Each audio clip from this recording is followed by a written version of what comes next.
Hi hello అందరికి నమస్తే welcome to our channel. నా పేరు రవీందర్. ఆంధ్రప్రదేశ్ ఎన్నికల ఫలితాలకు సంబంధించి ఎగ్జిట్ పోల్స్ వచ్చినాయి. ఇక ఒక రోజు మిగిలింది అసలైన ఫలితాలు రావడానికి.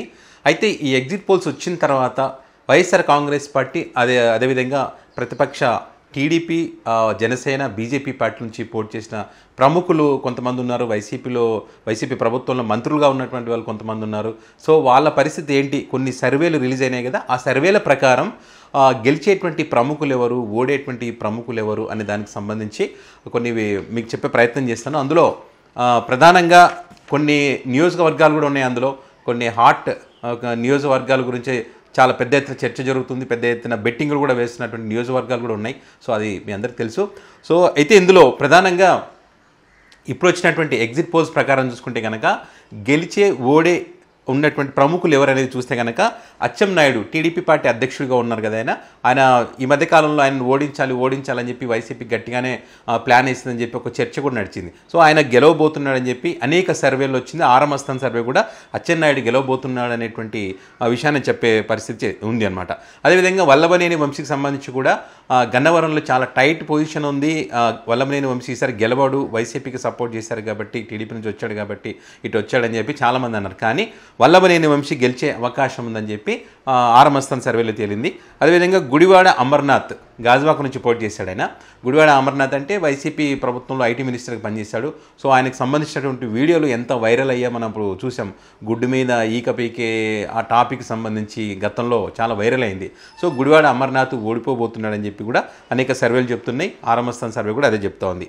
ఇక నగరం నుంచి పోటీ చేసినటువంటి రోజా, వీళ్ళంతా మంత్రులు, రోజా కూడా ఓడిపోబోతున్నారని చెప్పి కూడా అనేక సర్వేలు చెప్తున్న పరిస్థితి ఉంది. సో ఎలక్షన్ పోలింగ్ జరిగిన రోజు కూడా రోజా పార్టీలో ఉన్నటువంటి వాళ్ళు చాలామంది నన్ను ఓడించేందుకు ప్రయత్నం చేస్తున్నారని చెప్పి కూడా ఆమె బాధపడినటువంటి సందర్భం చూసాం. సో ఆమె కూడా అర్థమైపోయి ఉంటుంది అన్నమాట అక్కడ ఉన్న పరిస్థితులు ఏంటనేది. సో అక్కడ ఇక రఘురామకృష్ణరాజుకు సంబంధించి చూస్తే కనుక మొదటి నుంచి కూడా వైఎస్ఆర్ కాంగ్రెస్ పార్టీ ఎంపీగా గెలిచి వైసీపీకి అగెనెస్ట్గా మాట్లాడుతున్నటువంటి వ్యక్తులు రఘురామకృష్ణరాజు. ఆయన ఉండి నుంచి పోటీ చేశారు. ఆయన ఓడిపోతాడు అనేటువంటి చర్చ జరిగింది.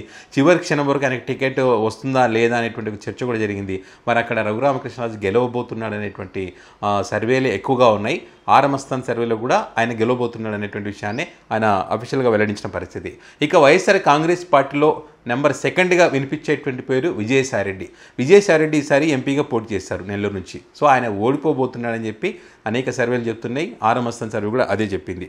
ఇక తమ్మినేని సీతారాం స్పీకర్గా పనిచేశారు కదా వైఎస్ఆర్ కాంగ్రెస్ పార్టీ ప్రభుత్వంలో, ఆయన కూడా ఓడిపోబోతున్నాడని చెప్పి కూడా అనేక సర్వేలు చెప్తున్నాయి. అదే కాకుండా సిదిరి అప్పలరాజు కూడా మంత్రిగా పనిచేస్తారు. సో ఆయన కూడా ఓడిపోయే అవకాశం ఉందని చెప్పి. ఆదిమూలపు సురేష్ ఈయన మంత్రిగా పనిచేశాడు, ఈయన కూడా ఓడిపోయే అవకాశం ఉంది. ఉషశ్రీ చరణ్ ఈమె మంత్రిగా పనిచేస్తారు, ఇప్పుడు పెనుకొండ నుంచి పోటీ చేస్తున్నారు. సో ఆమె కూడా ఓడిపోయే అవకాశం ఉందని చెప్పి అనేక సర్వేలు ఉన్నాయి. ఈ ఆరమస్థాన్ సర్వే కూడా అదే తేలింది. ఇక ఉమ్మడి ఆంధ్రప్రదేశ్ చివరి ముఖ్యమంత్రిగా ఉన్నటువంటి నల్లారి కిరణ్ కుమార్ రెడ్డి ఎవరైతే ఉన్నారో ఆయన కూడా ఓడిపోబోతున్నాడు అనేటువంటిది అనేక సర్వేలు చెప్తున్నాయి. అండ్ అదేవిధంగా ఆరమస్థాన్ సర్వేలు కూడా అదే తేలింది. ఇక విడుదల రజని గుంటూరు పశ్చిమ నుంచి పోటీ చేశారు.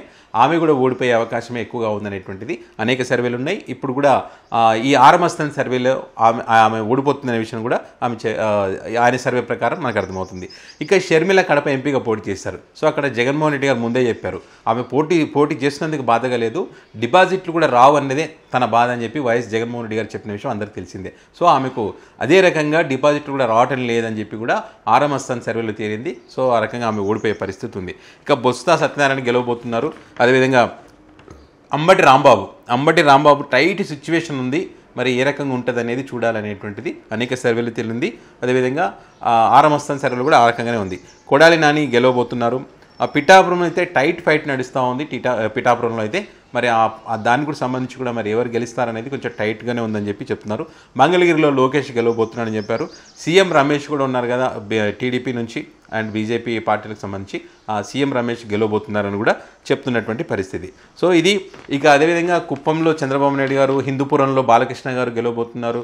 ఇక ఈ నియోజకవర్గాలన్నీ కూడా చాలామంది హిందూపురంలో బాలకృష్ణ ఓడిపోతారేమో, కుప్పంలో మెజారిటీ తగ్గుతుందేమో అని అంటున్నారు కదా, వాళ్ళు కంఫర్టబుల్గా గెలవబోతున్నారనేటువంటి అనేక సర్వేలు చెప్పాయి. అదేవిధంగా ఈ ఆరమస్థాన్ సర్వే కూడా అదే చెప్తున్నటువంటి పరిస్థితి. సో ఇది ఈ సర్వేల ప్రకారం వచ్చినటువంటి ఎగ్జిట్ పోల్స్ ప్రకారం అయితే గెలిచే ఓడే అటువంటి ప్రముఖులకు సంబంధించినటువంటి వివరాలు. సో ఇంకొక రోజు ఉంది, అంటే ఇంకా గంటల్లో ఉంది, గంటల వ్యవధిలోనే ఈ రిజల్ట్స్ రాబోతున్నాయి, అసలైన రిజల్ట్. మరి ఈ ఎగ్జిట్ పోల్స్లో చెప్పినటువంటి వివరాలకు మరి రియల్గా వచ్చేటువంటి ఫలితాలు కరెక్ట్గా ఉంటాయా లేదనేది మాత్రం కొన్ని గంటల్లో తేలేటువంటి అవకాశం అయితే ఉంది.